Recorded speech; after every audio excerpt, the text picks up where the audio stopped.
Brilliant. Okay, so my name's Emily Fraser. I'm a clinical psychologist and I work in the Children's Hospital in Glasgow, and I work with the rheumatology team there, which is how I got asked along to do this talk tonight. And I guess I was trying to think about what might be helpful to think about at the moment, given the times we're living through. So I guess I thought I would talk about JIA and coping in challenging times. So hopefully some of what I talk about will kind of be relevant for you tonight. And feel free to kind of pop questions in the chat as we go. And like I said, wave at me if I suddenly go or you can't hear me.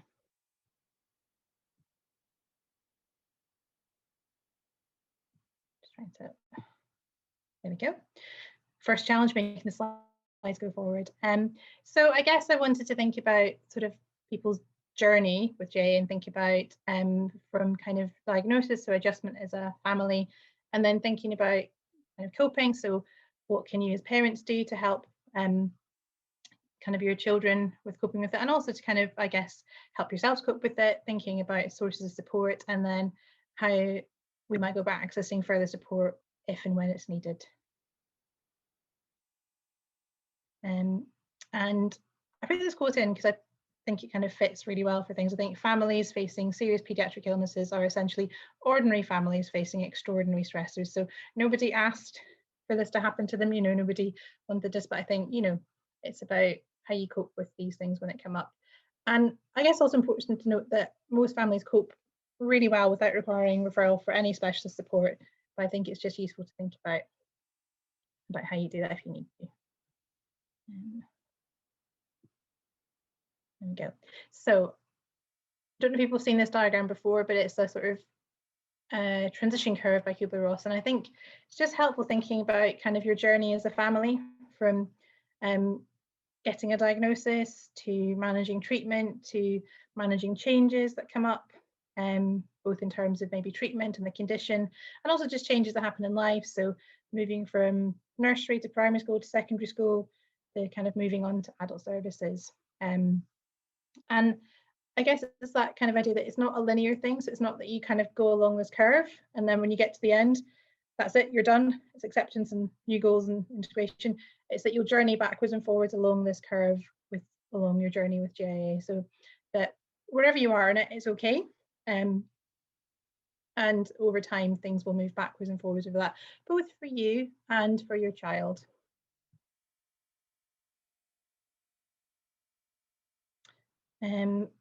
I think one way to think about kind of adjustment is a bit like sort of being on multiple roller coasters in the family. You might all feel like you're living different experiences at times. You might all feel like you're on the same ride, and it will change over time and it will go up and down. And, you know, parents' journeys will be different to your child's. There may be kind of periods where there's shared emotions or times when one of you gets stuck in a particular emotion or place. And that's okay, it's just what happens. But just thinking of it in that way, and that obviously kind of there'll be lots of things that influence that journey. So your own experience of things such as health conditions and having to kind of deal with all the big emotions that come with life, experiences growing up, and thinking about things like your stage of life and the different pressures that are around for you, but also the developmental stage for your child. And we'll think a bit more about sort of developmental stages later on. But that will really influence how they understand and talk about their condition and the future. And also thinking about environmental factors and how that kind of affects the family system. So for example, living through a global pandemic just now, I'm sure is raising everybody's anxiety and stress levels, particularly when you throw in homeschooling and other things like that. So lots of extra challenges at the moment. And everyone's going to respond in different ways. So just to kind of expand on the roller coaster, you know, this all in this picture, everyone's on the same roller coaster, but they're all having different thoughts. So some of the people are thinking, this is okay. I was thinking, I'm scared. Somebody else thinking, what's all the fuss about? It's fine. Can't cope with this, make it stop. So I guess it's just the idea that everybody can be experiencing the same ride, but having very different feelings and emotions at the same time.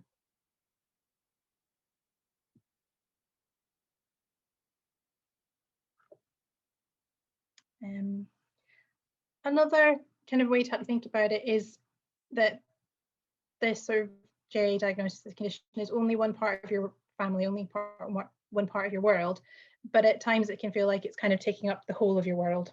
I think particularly probably at times of diagnosis when it's all very new and you're learning how to cope with everything. So appointments, having to balance kind of work and home life, having to get used to doing different treatments. That might be having to learn how to do injections or having to kind of adapt to new routines with medication. Appointments, having to, support your child through that. Might be new people you're meeting, so physio, all sorts of things going on, and also having to explain it to your friends, the family. It can feel a bit like the world, so it can feel at times in the beginning and probably at different points like it just takes up the whole of your world and your world gets very small. But the good news is, over time, that kind of your world can expand again, that there can be room for things to come back into, and that it will grow kind of back around the diagnosis. So it will always be there. It's always going to be part of your family and of your world now, but life can get bigger around it again. And again, that will change over time. So, but hopefully that's just a kind of useful way to think about it.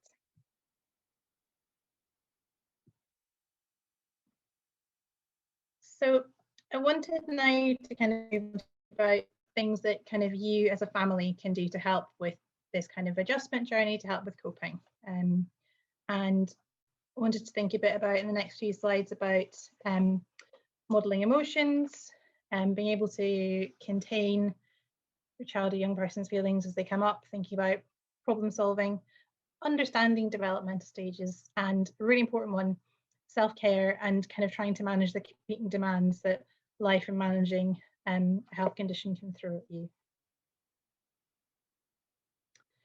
So when we're thinking about modelling emotions and containment, I guess one of the things to think about is how we can try to kind of move to a space where we can be responding instead of reacting in the moment. And one of the ways to kind of help with that can be to just really become aware of your own emotional reactions and how you manage these. And it's not that they're not okay, it's just thinking about, noticing if there's a build-up of feelings or if there are things that are feeling particularly difficult, and trying to kind of address those as they come up, and not letting them build up can help kind of reduce that sort of reactiveness and come when we're feeling really stressed or really worried or just a bit overwhelmed by things. So just taking that time to kind of check in with yourself and think about how we look after our emotions. And also, I guess, modeling that for your child, that it's okay to let your child know how you're feeling. So it's okay if you're feeling sad or upset or worried, for them to kind of be aware of that. But it's also really important that they kind of know that you can manage these emotions. They can see how you do that, so they can learn from you how you do that, but learning that it's okay to show how we're feeling. And that's a really important thing to be able to do.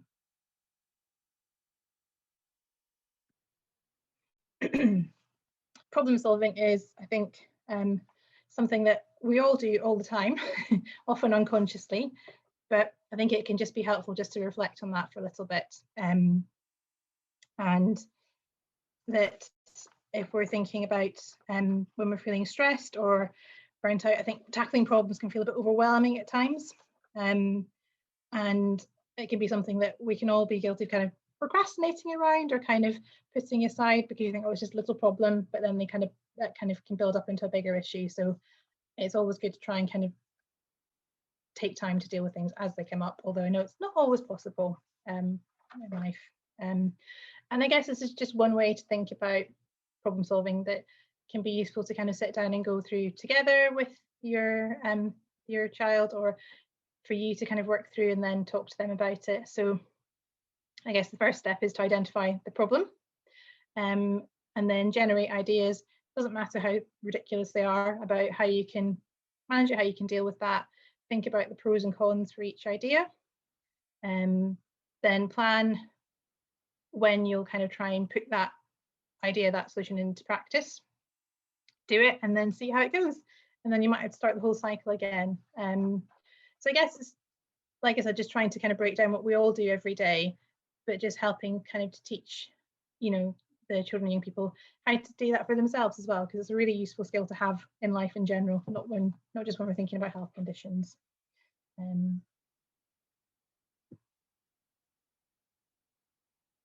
Then if we're just thinking about how we think about kind of understanding development and how that impacts on kind of a child and young person's ability to cope. So if we're thinking about kind of the youngest age group, so kind of 2 to 7 years old, and again, this isn't an exact science, so you might kind of think, well, they don't quite, my child or young person doesn't quite fit into that box, but just thinking in general terms. So kind of from 2 to 7 years old, I guess sort of they learn and acquire knowledge through just direct experience, so just by being in the world. And they're kind of much more concrete in their thinking, so kind of they're very much thinking about the here and now. They don't really have a concept particularly of the future and what that means. So that can often be where kind of fear of kind of separation comes in, because they don't really understand time, and they don't really understand always kind of when, you know, you're back. So think of an example of a young person I knew who was really freaked out when it was Hogmanay, and the parents said, see you next year, and they were like, where are you going? When will you be back? Why next year? Not really understanding that it was just tomorrow.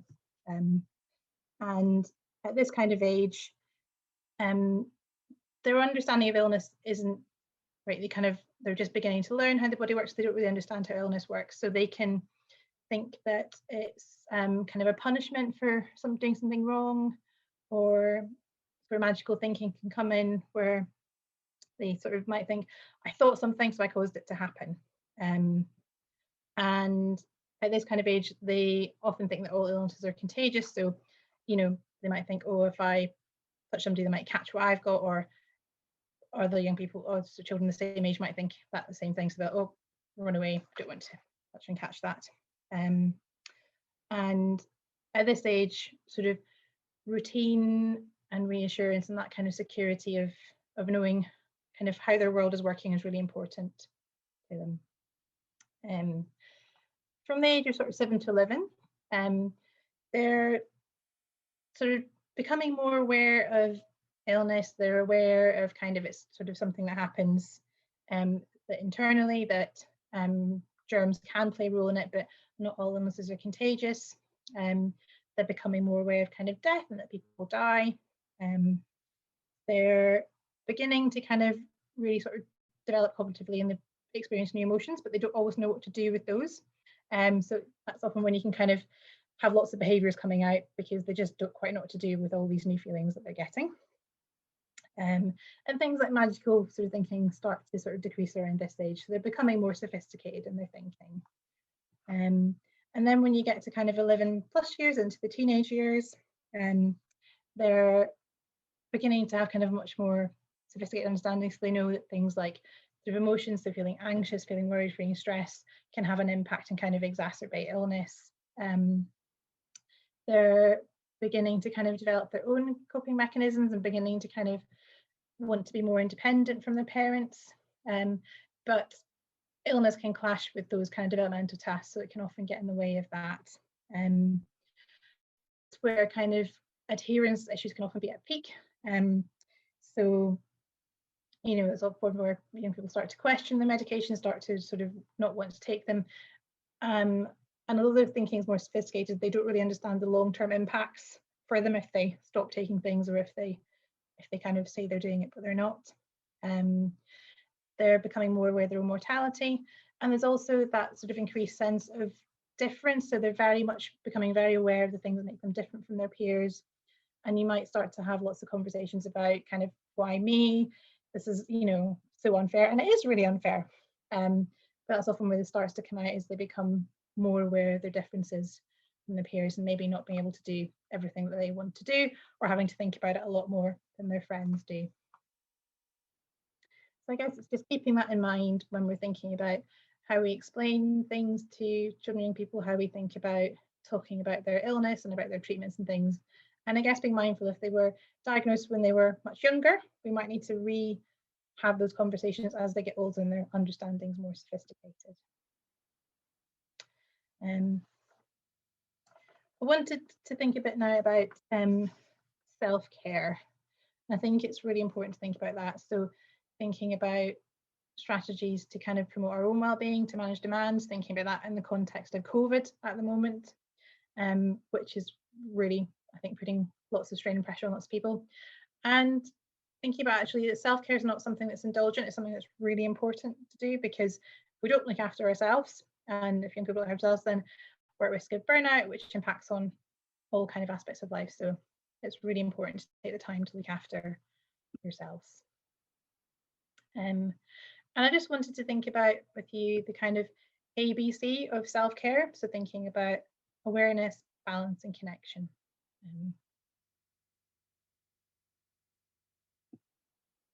So if we think about awareness first, I guess that's thinking about our own emotional reactions. So, and for your child as well. So how are your emotions responding to your health, to your child's health condition, or to other situations, or for them, kind of how they're feeling about things.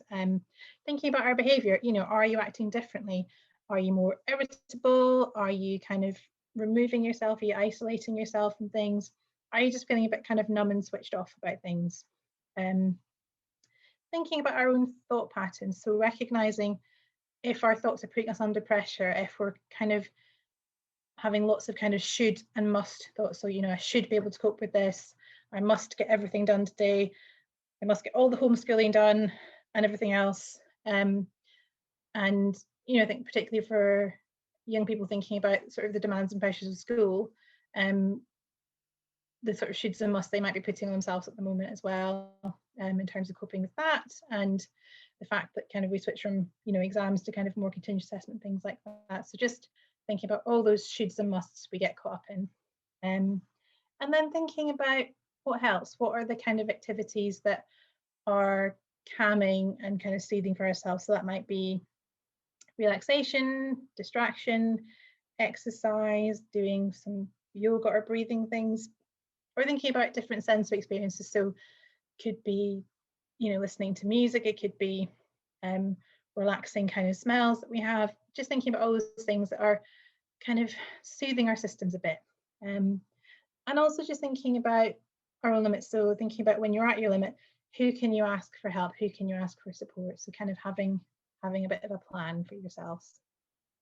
Then thinking about balance. So routine helps. It's not just little children that like having that kind of predictable and containing routine. I think for all of us, having a routine really helps. And it's not talking about kind of a rigid routine where you give yourself a hard time if you don't stick to it, but just having that kind of security of what you're doing.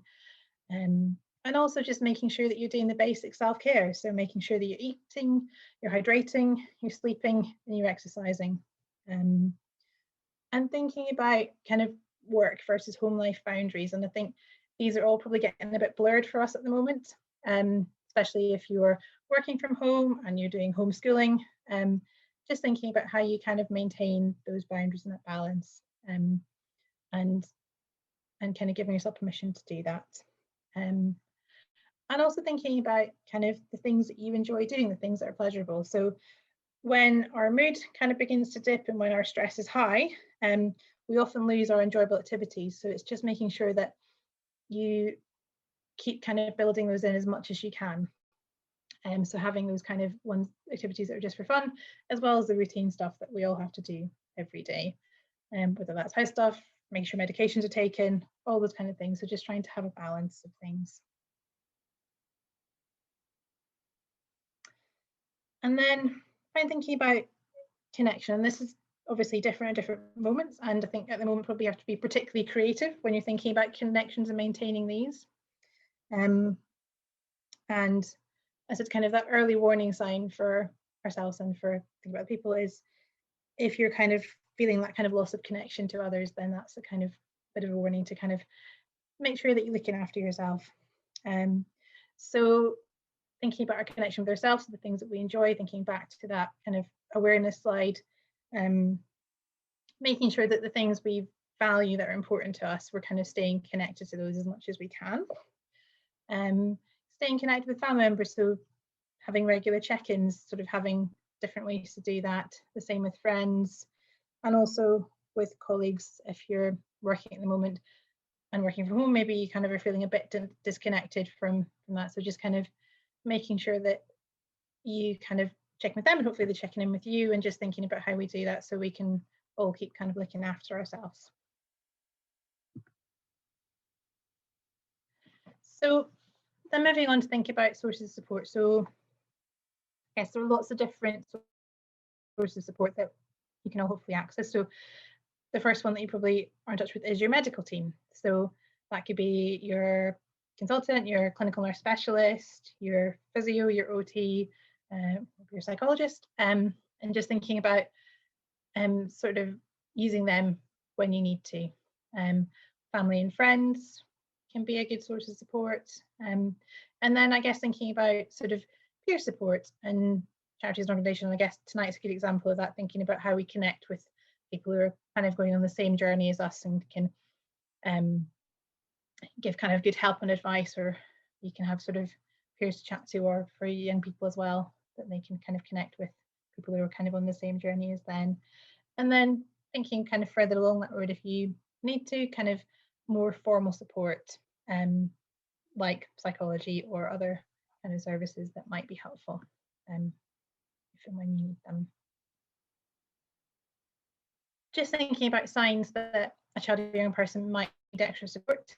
That if you notice there's kind of ongoing or persistent kind of behaviour issues which started after the diagnosis, that might be a bit of a flag that maybe a bit of extra support is needed. Things like regressing back to early behaviours, that might be toileting issues, trouble sleeping their own bed, tantrums for kind of younger children. Thinking about things like mood and anxiety issues which haven't resolved or gotten worse with time. So it's really common to have kind of sort of worry and for mood to go up and down, but if that's sort of feeling like it's gone on for a long time or it's not getting better, then that's maybe a sort of time to think about asking for a bit more support. Significant difficulty of taking medication, that might be refusal to take tablets. I know that for lots of young people they really struggle with, for example, methotrexate injections or other kind of things that involve needles, that at the beginning it might feel okay, but over time it might feel harder and harder, especially if they're getting lots of side effects or they're finding it really sore. And it can often be that it feels like it just takes up more and more time in families, and it can cause lots of stress and tension, you know, if you're the one doing the injection as well and things like that, or feel like you're constantly kind of nagging or reminding. And if there's a sort of significant change, I guess, in sort of functioning at home or in school. And that's just when it's worth having a conversation with somebody about maybe it's time for some extra support. Thinking about who that could be. Again, it depends on where you are and which hospital you go to, but there should be a range of support around wherever you are. So it might be, for example, play specialists. We're really lucky in Glasgow to have a great team of play specialists and a teddy bear hospital that young people and children can go to. Services like I work in, like paediatric psychology and sometimes something like liaison psychiatry, so based in the hospitals. In the community, you've got your child and adolescent mental health services. If it's around school, you might be thinking about educational psychology, and other people like occupational therapy and things, and that you could access those by asking your medical team, your GP or your child's school to make a referral for you to those services, and hopefully you would get the right help and support.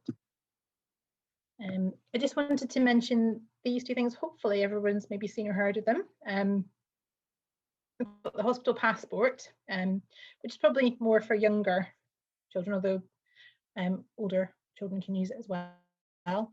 And just in case you're not familiar with it, the idea behind this is for you and your child to sit down and fill it in together. So it's a bit of information about them, about what they like, about their family. And then it's just helpful to think about things like if they're coming in for, say, a blood test or injection, what they would like to happen and how they'd like that to happen. So if they would like cold spray or magic cream, if they want to look, if they want to sit on somebody's knee, what kind of distraction they might like to use, if they're having to come in for an admission, what would help them to manage with that, what they want to bring in with them. It comes with a little set of coping cards that you can have a look through that have got ideas about distracting activities and sort of relaxation things you can try. So your local team should have access to these, and you should be able to get one if you would like one. The Hospice Chill is kind of the digital version of that, and it's available for kind of Apple and Android. It's free. And again, it's kind of got space for sort of putting notes, having appointment reminders, and it's got, again, sort of a section for activities. So it's got some guided sort of short relaxation tracks and some mindfulness things. I really like some of the relaxation ones. They've got little cartoons and they talk you through it. So again, it's just worth a look if you're kind of looking for ideas about things that might help for appointments and coming into hospital or practicing at home. These are just a couple of websites that I wanted just to mention that I think are quite useful when we're thinking about sort of resources for sort of mental health and wellbeing. iMind is one where it's kind of, they've collated together lots of different resources that are available for thinking about mental health and wellbeing. So it's just kind of sort of one place where you can go and look. So they're not recommending particular things, they're just saying that these are kind of ones that could be useful when we're thinking about lots of different aspects of mental health and wellbeing. Hands on Scotland's another similar website, which was I think developed by Fife CAMS. And again, it's kind of got advice and support for children and young people's mental health and emotional well-being. So again, just a kind of central point to look at resources. The Little Parachutes website is one, I think it might be important to set it up, but what it's done is they've looked through lots and lots of different storybooks and kind of categorized them into different things to think about, things like worries, health issues, new experiences, so kind of moving house, new babies, etc. And it's just a useful starting point if you're maybe thinking that a story might be a good way into talking about things or helping with managing things. So it's just got lots of kind of nice suggestions of books there. And then the NHS app library is fairly self-explanatory. It's just kind of a library that sort of the NHS has pulled together of different apps that are available that you can have a look at and use on different sort of topics and things. And there we go. Thank you for listening to me. That's been helpful. And time for questions if anybody's got any.